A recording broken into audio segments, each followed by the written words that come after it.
After a strange visit, a grieving parent sets up a camera at their son's grave. Mary and Peter were in mourning for their late son, who had been killed in a horrible accident. Every day, they went to his tomb. Nevertheless, after about a month, they found that someone had always beaten them to it. Every day, a new rose was placed on his tomb. But who grew this rose? Peter had a solution. He put a camera to determine who it was. Yet when he saw this individual, he was taken aback. Peter and Mary were on their way home after retrieving the footage from the camera.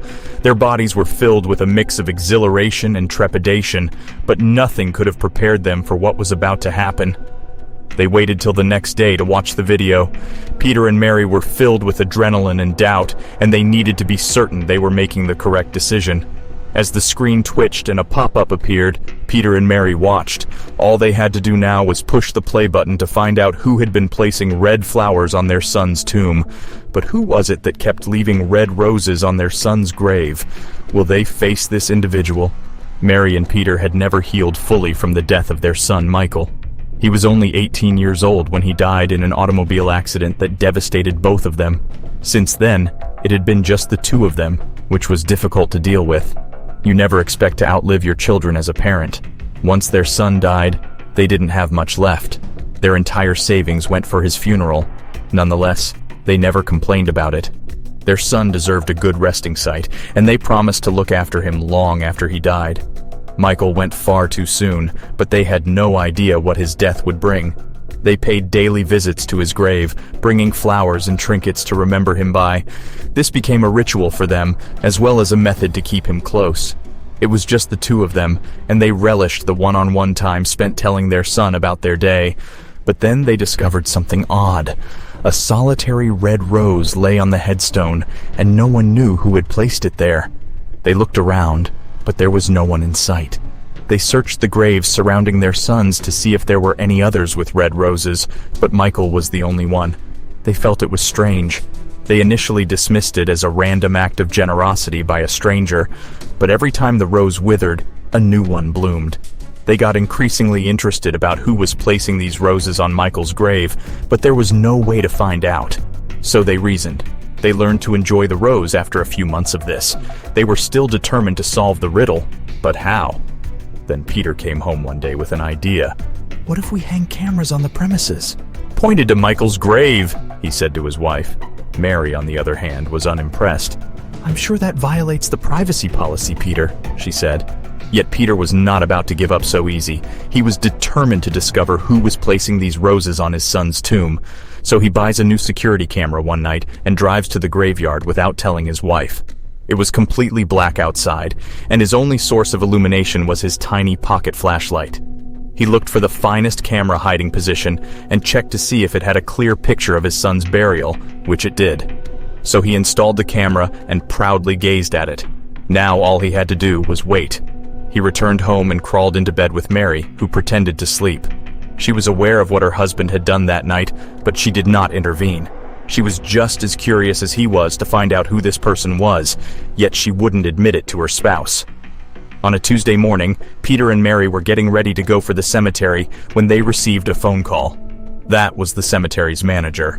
The supervisor had to confiscate the camera after someone complained about it.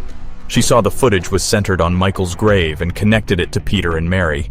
Because filming without everyone's permission was against the cemetery's privacy regulation, she had to turn in the camera to the police.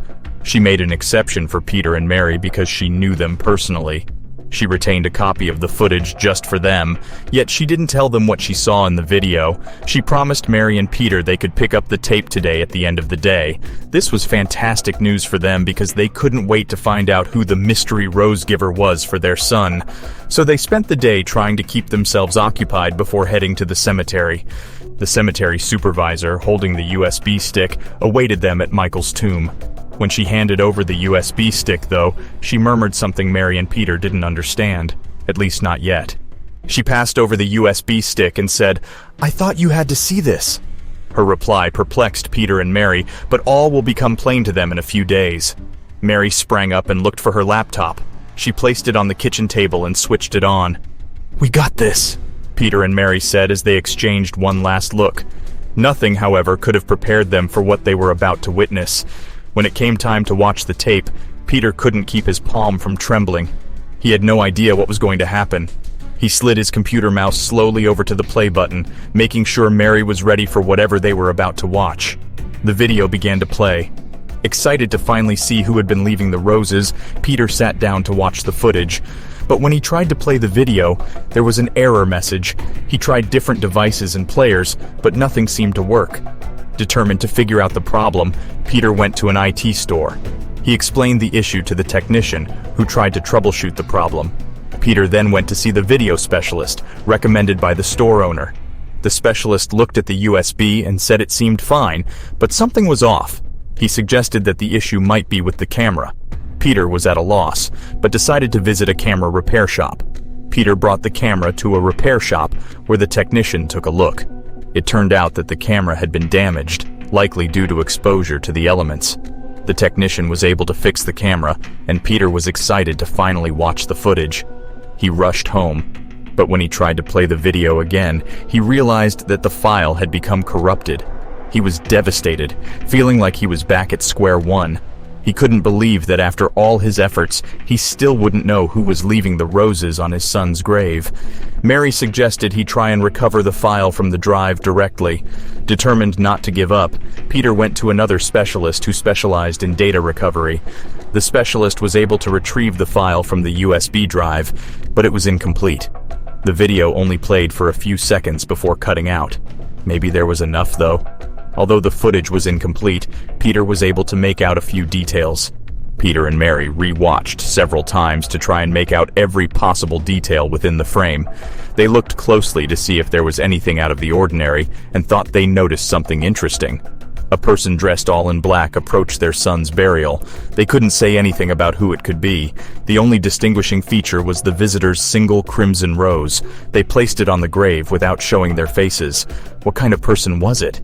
There was something familiar about the visitor. The woman was of tall stature and medium build. Despite the fact she was completely dressed in black, they could tell she had long, blonde, wavy hair.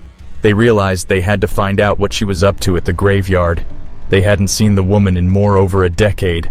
Since so many years had passed, Peter and Mary had no way of contacting the woman. They had no friends who could have assisted them, so their only option was to go to the cemetery and wait for her to return. That was a long shot, but the outcome was completely unexpected.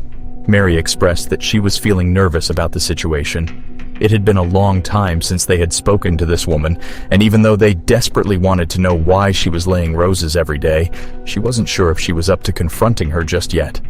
Peter held her and told her something that changed everything. "Mary, my dear, this may be tough, but we need to know why she is doing this.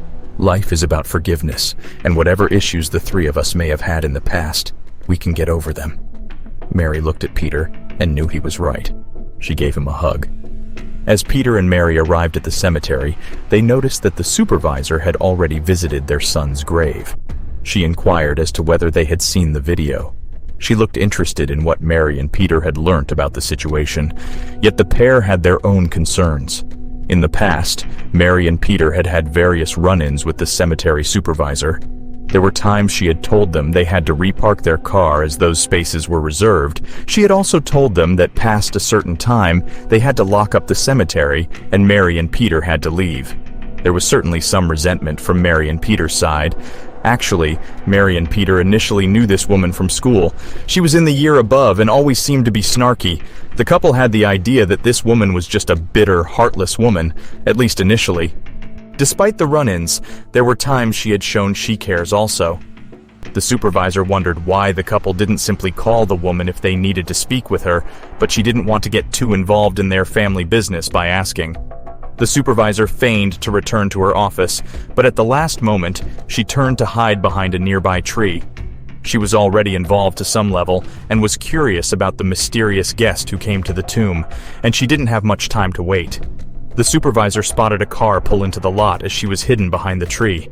Because Peter and Mary were unaware that they were being watched, they simply sat back and waited. They noticed the car pull into the lot, but were unconcerned until the door opened and a woman stepped out. Even from a distance, they recognized her. That had to be her. The woman was clutching a single red rose, just as they'd seen in the video.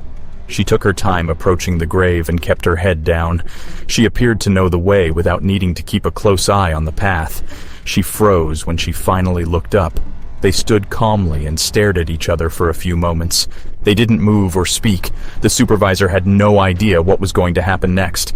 Mary finally took a step forward. The supervisor was taken aback to find her happy and even crying from delight.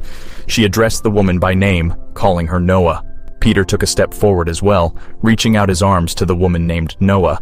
She didn't move right away, almost as if she was considering what she should do next. But when she made up her mind, she approached Peter and reciprocated his hug. The supervisor felt bad for spying on such a touching moment, so she walked away from the tree and went to speak with the trio. Mary and Peter were perplexed as to why the supervisor was still around and why she cared enough to monitor their family's activities. Her next inquiry surprised them even more. The supervisor inquired as to who Noah was and why such secrecy was required.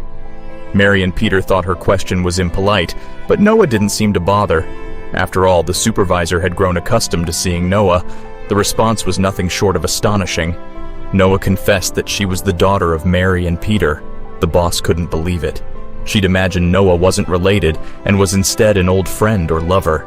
Yet after learning the reality, the supervisor was even more perplexed as to why Mary and Peter needed to spy on the tomb.